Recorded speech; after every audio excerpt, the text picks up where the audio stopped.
종교개혁 500주년 기념일이 보름 정도 뒤로 다가왔습니다. 최근 루터의 재발견이란 책을 출간한 중앙루터교회 최주은 목사를 만나 오늘의 한국교회 현실에서 종교개혁 정신을 어떻게 회복할 것인지 이야기를 들어봤습니다. 권영률 기자입니다. 목사님 반갑습니다. 네, 안녕하세요. 예. 한국 루터교 모교회죠. 네. 중앙루터교회 담임이신데 종교개혁 500주년 맞이하는 심정이 좀 남다르실 것 같습니다. 500주년을 맞으면서 역사적인 시점이긴 한데 두 가지 양가 마음이 들어요. 하나는 참 좋다라고 하는 것이고 또 하나는 아프다 하는 것인데 한국교회 현실을 보았을 때 500년 전에 그 종교개혁자들이 우리에게 남겨줬던 그 기상, 정신, 삶의 자리가 과연 지금 우리 개신교 안에 제대로 있는지 좀 굉장히 고민스러운 시점이긴 합니다. 얼마 전에 루터의 재발견 이 책인데요. 이 책을 내셨는데 어떤 측면에서 우리가 루터를 재발견해야 합니까? 루터의 재발견이라고 하는 것은 500년 전에 루터를 이야기하는 것은 아니고 역사라고 하는 것은 일종의 거울이거든요. 그래서 이 거울을 통해서 우리 자신의 모습을 좀 돌아봤으면 좋겠어요. 개신교인 그러면은 보통 우리가 프로테스탄트라고 하는데 프로테스탄트라고 하는 말 자체가 저항이거든요. 이 종교개혁자가 말하는 그 저항이라고 하는 것은 권위에 대한 믿음에 대한 권위로 바꿔놓는 것이고 그러기 위해서 저는 이 책에서 하나님 말씀을 가지고 현실을 직시하고 질문하고 저항하고 함께 하나님의 뜻을 가진 사람들이 소통하고 새로운 공동체, 다시 말해서 하나님의 나라, 우리가 교회의 모습을 되찾는다라고 하는 그 네 가지 핵심으로 이 책을 구성을 해봤습니다. 종교개혁으로 탄생한 개신교가 소통의 종교라는 건 어떤 취지입니까? 중세가 우리가 보통 암흑기라고 이야기하는데 부패한 시대에 교회를 비판하던 지성인들이 꽤 많았습니다. 그런데도 불구하고 루터의 가장 큰 특징은 자기가 가진 그 지식을 가지고 성서의 말씀 이런 것을 하나님 말씀에 사로잡힌 그 양심을 가지고 지식인들에게는 라틴어로 이야기를 하고요.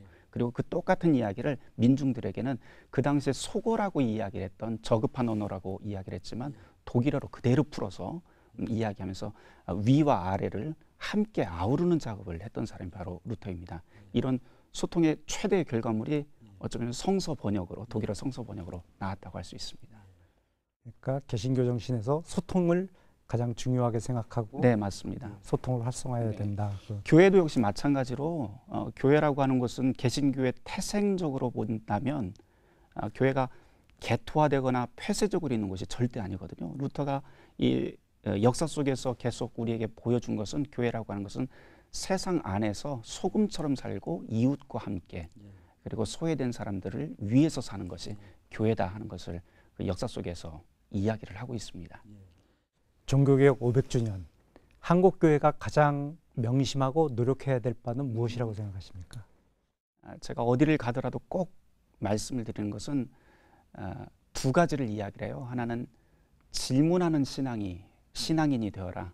우리가 질문거리를 갖는다는 것, 그것은 새로운 미래를 향해서 나갈 수 있는 첫 번째 발걸음이 되거든요. 그래서 루터도 역시 그런 질문을 가지고 시작했던 사람이고 두 번째로는 우리의 신앙이라고 하는 것이 개인의 신앙이 아니고 이게 좀 확장돼서 좋은 신앙이라고 할 적에 한국교회에서는 목사님에게 맡겨놓는 신앙을 참 좋은 신앙이라고 이야기하지만 종교개혁 신앙에서 이야기하는 것은 내가 스스로 성서를 읽고 스스로 고민하고 스스로 실천하고 그 실천하면서 함께 공동체가 손을 맞잡고 움직이는 것, 이것이 개신교 신앙이거든요. 그래서 이런 누구에게 맡겨놓는 신앙이 아니라 스스로 움직일 수 있는, 스스로 고민하고 스스로 움직일 수 있는 그런 신앙들이 되었으면 좋겠다 하는 것이 제 바람입니다. 아주 중요한 지적이신 것 같습니다.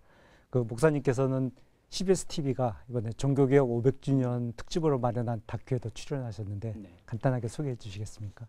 3부작으로 해서 다시 쓰는 루터 로드라고 하는 이름으로 나가게 됩니다. 출연진은 4명이서 같이 나가게 되는데요. 기존의 종교개혁, 신학, 역사 뭐 이런 거 하면 굉장히 어려운 걸로들 많이 생각을 하세요. 그런데 그것을 여행 다큐, 로드 다큐, 또 역사, 문화, 그리고 삶의 모습들, 약간의 예능도 거기에 들어가고요. 그래서 이 성경에 나와 있던 종교개혁 정신이라고 하는 것, 성경에 나와 있던 그 말씀과 종교개혁 정신이 어떻게 이어지고 또 한국 사회에 한국 교회에 어떤 이야기를 던져줄 수 있는지 좀 고민거리를 던져주는 게 이번 그 다큐 프로그램의 목표라고 할 수 있습니다. 예, 오늘 말씀 감사합니다. 감사합니다.